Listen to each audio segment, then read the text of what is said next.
wanted to share with you another aspect of my life, my personality, besides being Kayla of Luminous Lady Vintage and Be Beautiful Vintage, and that is of a watercolor painter. I've been painting in watercolor the Divine Feminine for the last 40 years, and then I took a break in there of about 6 years where I quit painting. And when we moved to Santa Fe, one of the things I was determined to do was to go back into painting. And a lot of people have asked me what I'm doing. So I thought I would share with you 3 of my newest paintings and talk a little bit about the inspiration for them and so forth. When I moved here, one of the things I was thinking about, it's so wonderful when you move because then you get to reinvent yourself. And I was trying to think, who do I want to be at 65 years of age? Who do I want to be?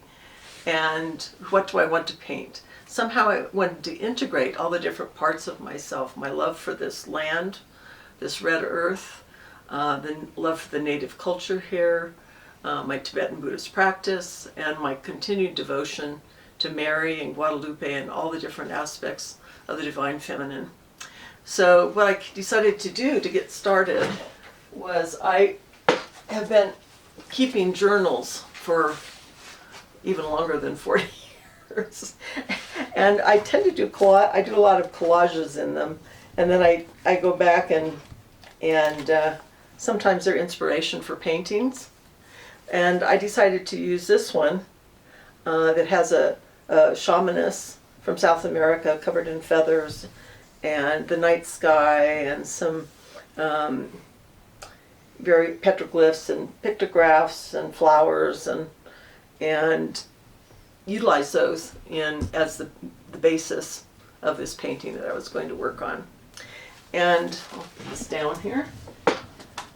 And this is what I came up with for my first painting after moving here. And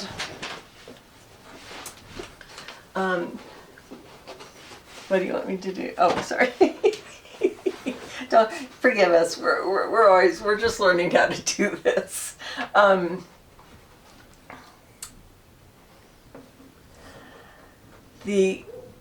just let you look at it for a second here. So this was my interpretation of the feathered shamaness.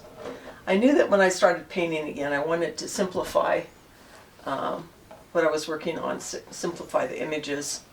And I've always been very attracted to Art Deco, where the forms are simplified, and Georgia O'Keeffe, as she's my inspiration up there. And so I thought I would just simplify the feathers and start from there.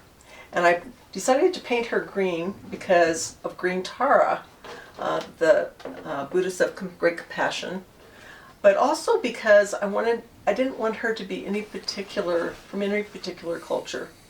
I wanted her to just be able to signify all the different cultures and whatever that would be, or whoever she would be in relationship to compassion. So that is why she's colored green, and in the other paintings you'll be seeing too, she's also colored green.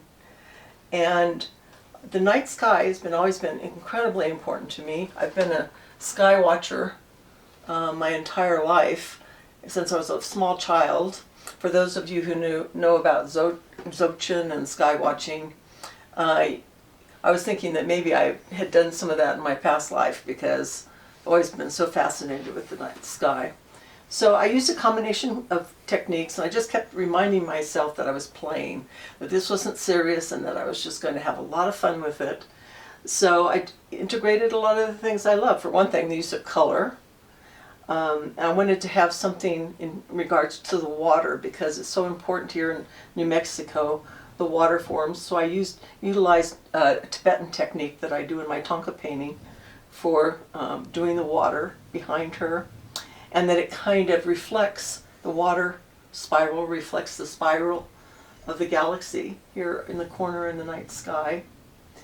And in her heart, there is the thunderbird, or the Garuda, the rainbow colored bird, that I've kind of had visions of in relationship to bringing water, and in my spiritual practice, bringing water and rain and doing my prayers for bringing water to this land.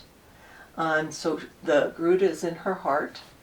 And again, the night sky, the spiral of the night sky, stylized, is here again reflecting this galaxy in the sky. And then I'm so very attracted, and always have been, to the pictographs and petroglyphs from the Southwest, but also from all over the world. I don't feel like any one particular culture owns or has